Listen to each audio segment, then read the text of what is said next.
And that's JT. No secrets. Just truth. Jazrel, Emil Kavan. You will reach your destiny. You will reach the end of the dream that you live like a king and a queen. I say to you, be not afraid, for you are special indeed. The children of destiny, the outcasts of society, for the truth of reality.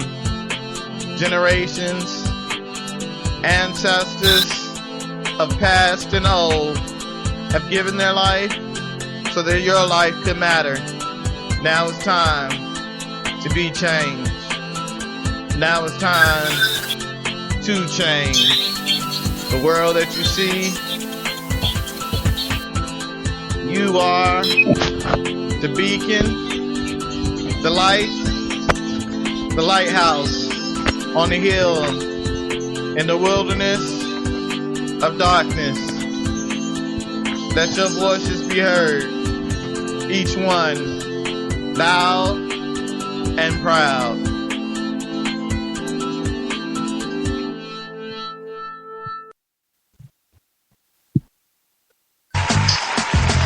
Philly, Black Ice. Let me ask y'all a question. When you look at my brothers, what's your first impression?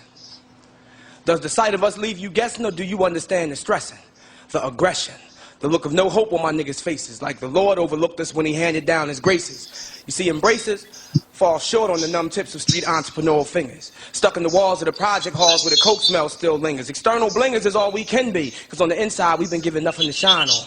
And a gig is harder to get than coke, so niggas get their grind on, because the TV tells us, aim high, nigga, make all goals lateral. But that takes paper that we don't have, so niggas put their souls up as collateral now. Some niggas reclaim them, some blame them, make an excuse to sell them. But when a nigga goes from not doing to doing, what can you tell him? Not to be a nigga? Shit, I got to be a nigga, that's how I pay the bills, and I'ma do that whether I got to sling this coke or exploit these rhyme skills. See, America makes you an opportunist, and at the same time they institutionalize you. So the fact that niggas get these big record deals, big money, and then go to jail shouldn't surprise you. That's what lies do. And most of these guys do have raw talent, just infantile education. So the business feeds them all the weed and ecstasy and a little bit of paper to provide some pacification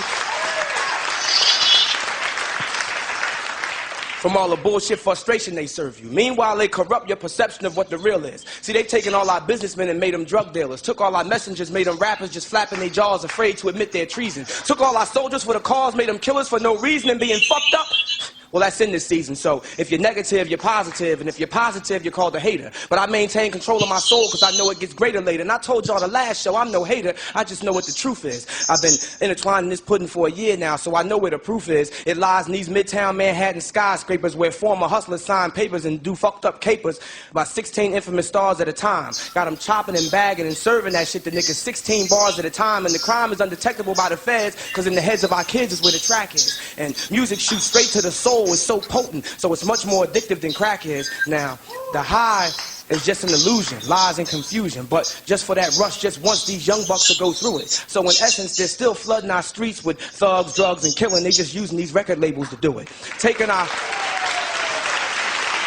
our heartfelt demos, putting us in limos, trying to fuck up our direction. And most niggas is trained to chase money and pussy, so we fall victim to our own erection. Now, convincing ourselves that we're on our way somewhere where we're not going, but ignorance is bliss, and niggas love this, so niggas take pride in not knowing. We not growing. Nigga, I don't give a fuck how slick you flowing if you ain't showing these kids nothing or adding nothing positive to the earth. See, I've been destined to touch this world since the day I was born. To be honest, fuck a deal. God gives me what I'm worth.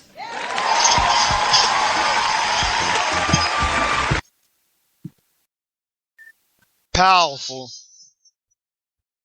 is the message of God to the soul that goes from the soul to the heart beating in your chest, that goes from the heart to the mind, so that we begin to realize that the power of divinity is within us. We communicate with the spirit that is beyond the realm of earth. Let no one tell you that what you say and what you do does not matter. Don't let anyone tell you to sit down, to be quiet, to shut up, to give up, to walk away. For it is our duty to be our brother's keeper, to be our sister's keeper. Whether it's in prayer or in person. Whether it's a simple message reminding them who they are and how strong they are. Reminding them never to give up, because giving up is not the answer. Letting them know they have a destiny to finish and complete. There has to be those who are around you to be your counsel. Those who remind you what fun is. Those who remind you the truth of what you say and hold you accountable. Those who speak truth to you and expect you to walk accordingly. Those who just embrace you and let the tears fall down and never say a word. Those who will empower you to go higher and further than you could ever imagine. Those are the people that you need in your counsel so that your soul won't grow weary. I see so many people have one person doing all the work. A man cannot build a house alone, nor can you turn the duty over to someone else and give them more than what they can handle. It is the reason why I say the council must be formed. The council must be great. Each person serving a purpose, making sure that they're diligent at their job. That's how I've made it this far in my life, is to make sure that I run my life like a business. There are certain people I depend on to pray for me. There are certain people I depend on to tell me the truth. There are certain people I depend on telling me to take the risk. Certain people I depend on to stand by my side and make me laugh and smile. But let me not forget the vision of the darkness that is covering the land. As the Lamb would say, the fog. Because it can bear no roots. That is covering the land. There is a storm brewing, and yet no one has proclaimed it. I said that we should be in mourning for those who are losing their life senselessly. For those who are holding on for 20 cents, for 50 cents to feed their family. They work hard, hours and hours on end, making things for us so it can be sold in a store for $45, so it can be sold in a store for $100. Yet we do not question where these things come from. We look at the label and it says China. We look at the label and it says some other country, Puerto Rico, Taiwan. Everything we have is imported in to our country. including the iPhone that's made in China. There is no more made in United States of America. If you look at your chairs and look at the label of your shirt, the label of your computer, the label on your TV, you will begin to see none were made in America. You will begin to realize that they sell you things that can only last a limited time to make you go out and buy something else. You had a laptop for 2 years, and all of a sudden, there are things going wrong with it. There is nothing built to last, because if it was built to last, then you wouldn't be on the market for something new. They sucker you in with a dream that you can own your own house. The dream that says you can go out and buy any car that you want. The dream that says all you have to do is dream and it will come true. That if you did hard work, you would be paid by wealth. Unimaginable. Heck, when the lottery gets high, everybody buys tickets because they believe that they will be chosen to be rich.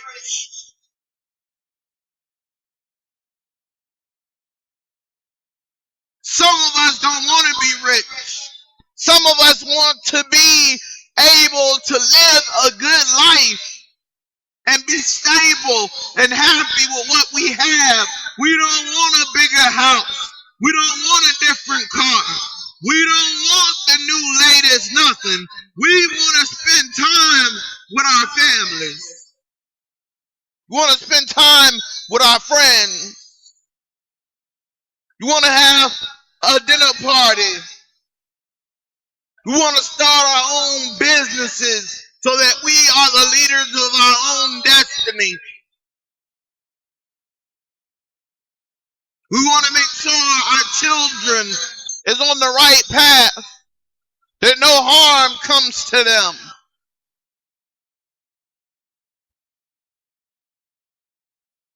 Hearing the stories of the young should decide the future of the old.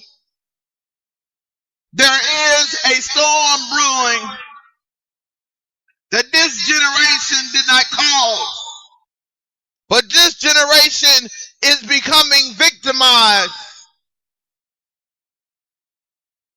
This generation is not defined by the strength of the Lord, but the strength of the rebuke of the elders who know better. They are judged by the outside and not the inside. Some of them are wiser than you can ever be. I consider myself wise because I went through the turmoil, and those who said I couldn't, those who told me I won't make it, those who told me I would be pushing a shopping cart full of cans, those who told me that I will never be anything and never go anywhere, they all have been proven wrong. Those who walked around and said I wasn't sick, that I was playing a game for sympathy, now realize that I am sick.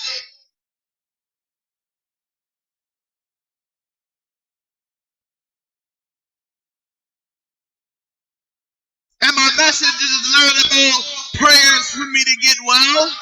My message is about doing the right thing the first time out the gate, changing your life in a moment, stopping on a dime, being ready to serve the Lord and serve the fashion that he tells you to serve. Those who know God hear his message. He is soon to call the servants out of the field who is searching for good fruit. He is soon to call them to ask them how much of the harvest is good fruit.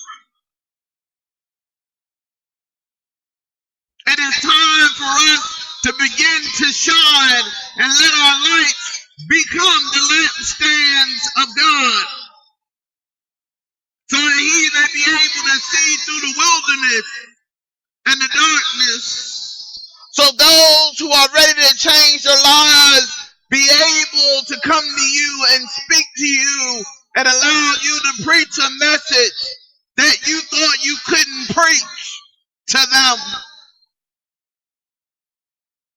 The young is being molded by music and TV because the void of us preaching and giving our testimony is now gone.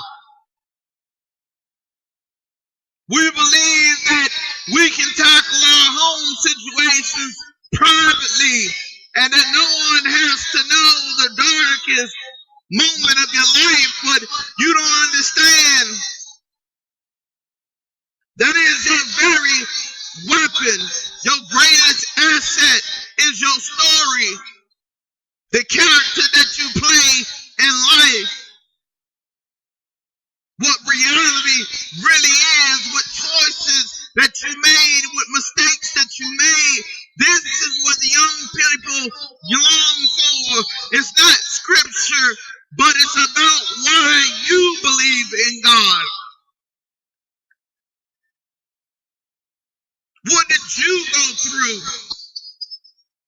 Because they are abused verbally and physically and sexually, exploited at young ages.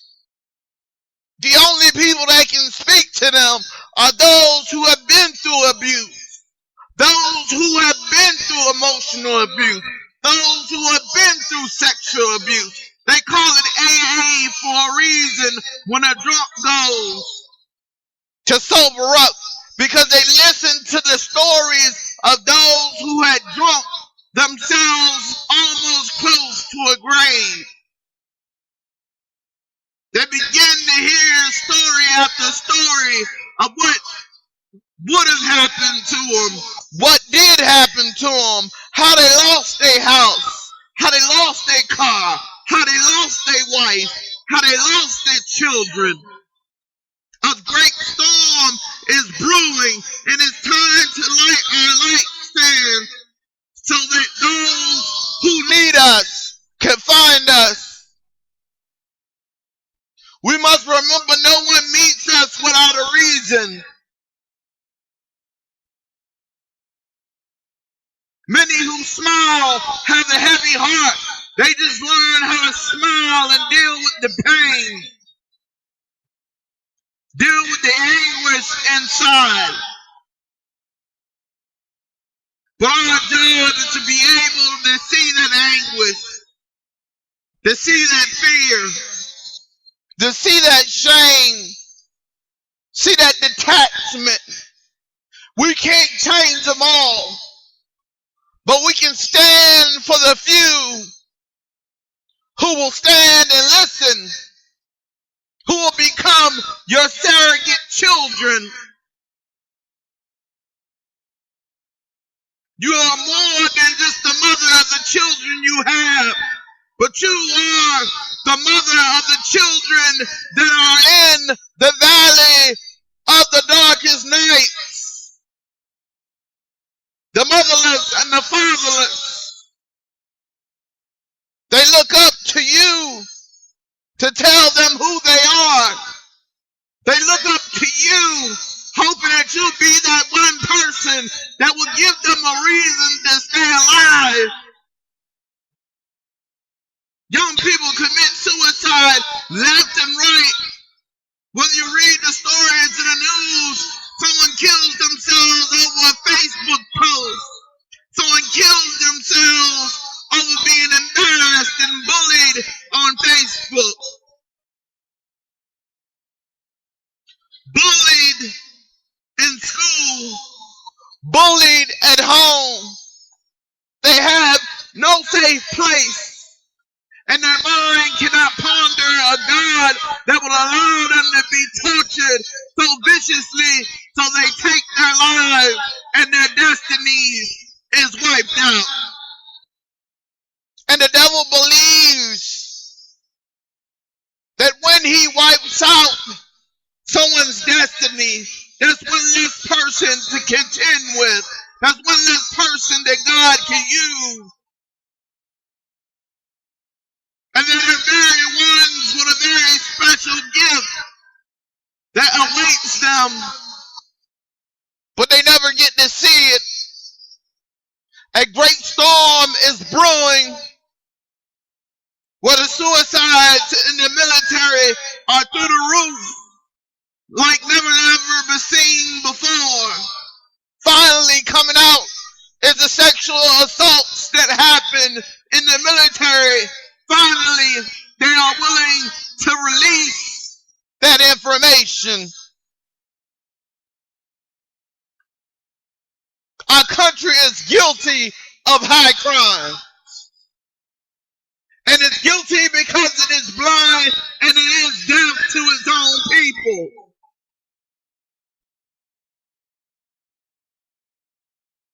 They get in office saying that they have your back, but they're already making money off the stocks and the trades that they do that no one knew about until the story broke one day. How most of them in the Congress sits there and they're already millionaires and they're gaining money because they know this contract is about to be signed. They have information that none of us do.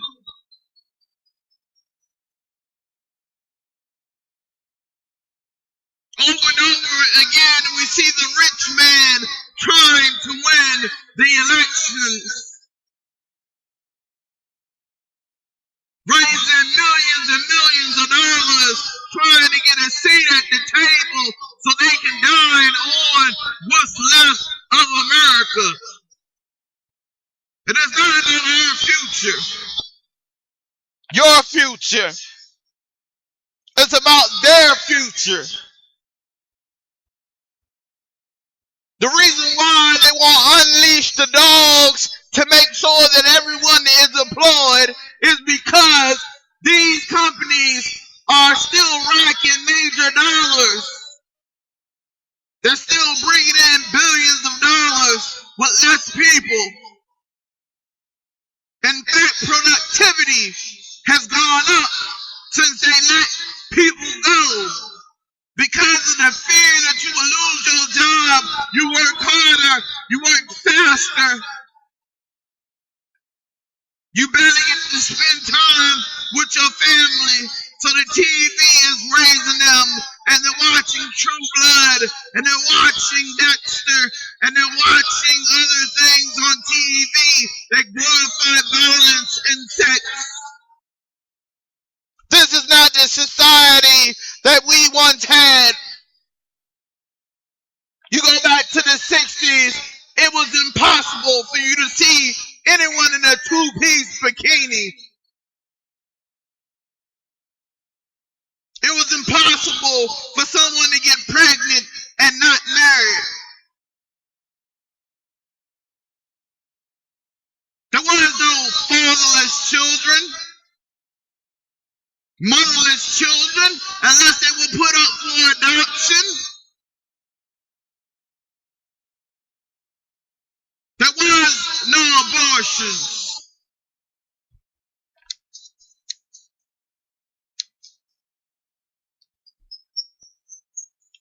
There was a moral code to society.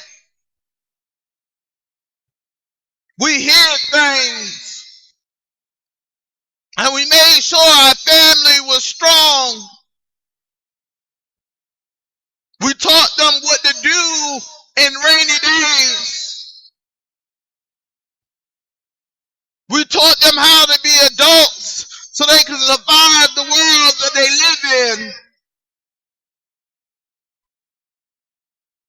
We taught them if they shall be courted, that a man is supposed to bring flowers and candy, that he shall open a door for you,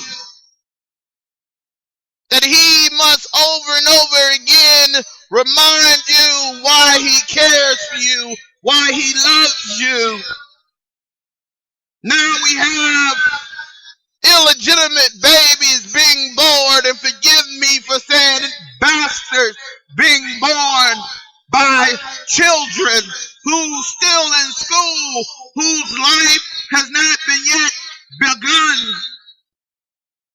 14-year-olds, 15-year-olds, 16-year-olds. Heck, my cousin told me a 9-year-old child came into the maternity ward where she worked at, and she could not believe it. Pregnant. Our young boys are out there on the corner believing in the hustler's dream that they heard from an album from Jay-Z, from Tupac and Biggie to Drake. We hear it over and over again. Our children can't say ABCs, but they can sing the new latest song that is out.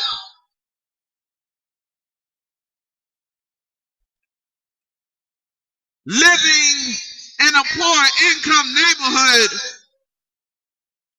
showed me that they didn't care about who you were on the inside. They wanted you to be hard. They wanted you to be vicious because that's what they expected. They expected to be beat up. They expected to be abused verbally.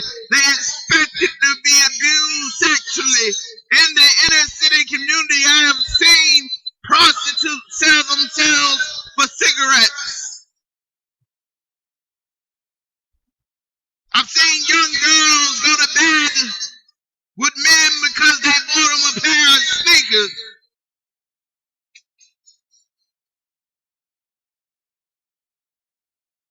I've seen the age difference between the man and girls that were yet to be women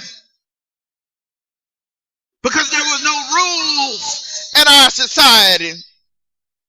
If you saw a young 15-year-old girl and you in your 30s, you chased after her because the hood has no rules. And she dying to get out of her situation, believing that sex is the only way to get to where she needs to go because she was raped. And it seemed like sex was all that men wanted. She didn't understand the concept of a real man because her father was never there. And when he was vicious. Growing up in the house with the devil is using the parents. Well, the devil already have them drinking and doing drugs. Well, the devil already have them dressing in skimpy clothes and all kinds of things, and never once believed that a little girl could have gone through something tragic in their lives. We learned about the Catholic Church and the young boys who were molested by the priests. Do you really believe that now they believe in God? A great storm is brewing. It's finally coming out that these young girls is being kidnapped at 5 and 6 and 7 years old are being sex trafficked to different countries. They're being kidnapped and smuggled into Mexico where they're sold for prostitution.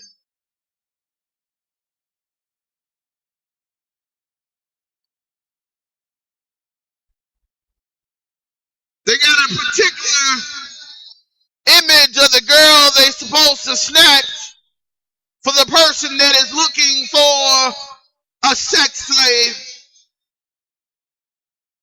that's looking to take pictures.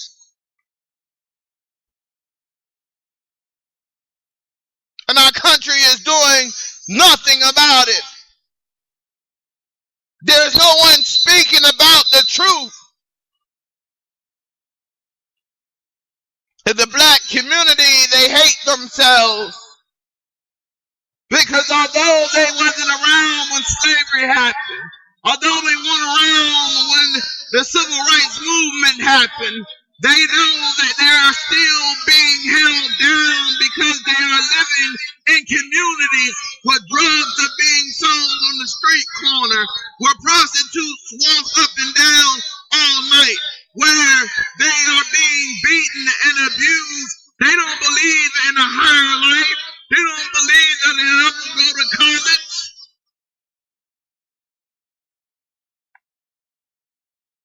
We, as individuals of these communities, like mine, have to be able to rise up and say that you can be anything that you want to be. I made my life into food.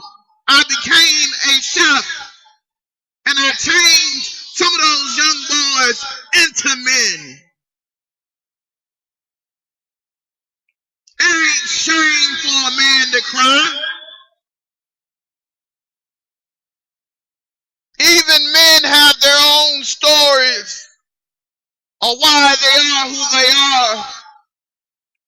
My story was my father was locked up for 25 years on 2 counts of rape. So being a good man is an imperative to me. I made sure that I was the one who took your daughter out on a date with flowers and candy and dinner and a movie and didn't want anything from her.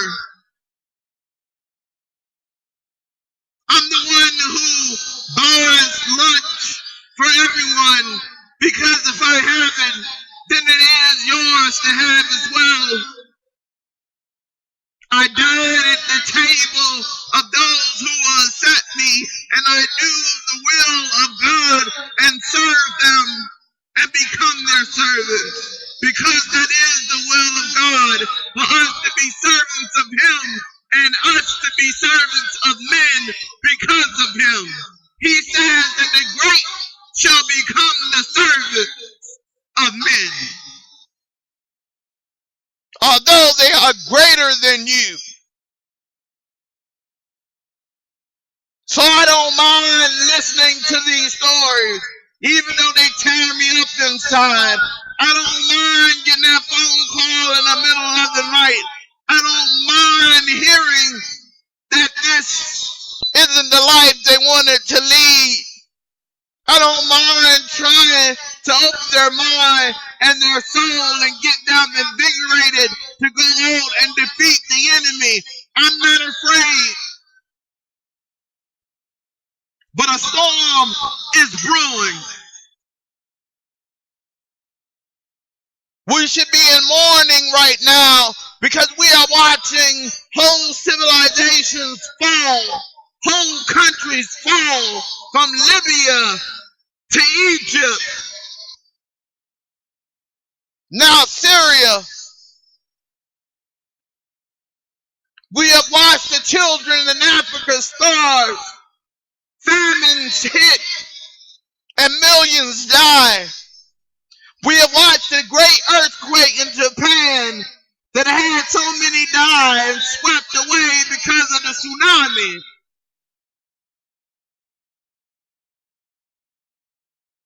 We have watched tornadoes rip communities apart over and over again. We are seeing the wrath of the one who oversees this earth. He is the one punishing us and saying that he is not guilty because he laid these traps. He just laid the traps of enticement. He didn't encourage man to do it. Just as he said in the Garden of Eden, I didn't encourage them to eat the fruit. I only told them what it was. I only told them what the tree does. But it didn't open our eyes because our eyes were already open. It closed them. The great storm is brewing.